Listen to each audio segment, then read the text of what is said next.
Welcome back, everybody. My name is Dr. Molly Pearson, and for today's body armor, what we're going to be focusing on is urinary leakage with double unders or jumping.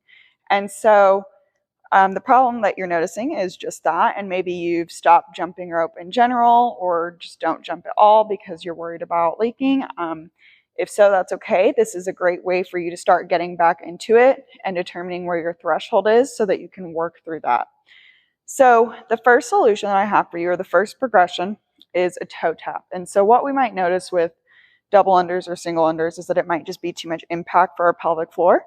And so what we need to do is work backwards. And so starting with this very first progression, which is toe taps. And this will give you a chance to work on that free breathing and that rib cage positioning while you're practicing these movements. So right in front of me, I have just a 15-pound plate. And what I'm going to practice doing is breathing freely, not keeping myself super tight or squeezing, and working on my rib cage positioning. So my ribs aren't flared open. I'm not bending back. I'm keeping everything pretty much nice and neutral so that we reduce any increased strain that we might notice while doing this activity. So what you're going to do is you can start out nice and slow and just start tapping and then gradually speed it up.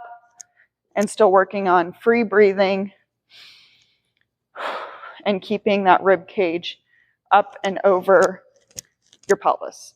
Once that gets easier, you can increase it a little bit more and still continue to work on those other cues.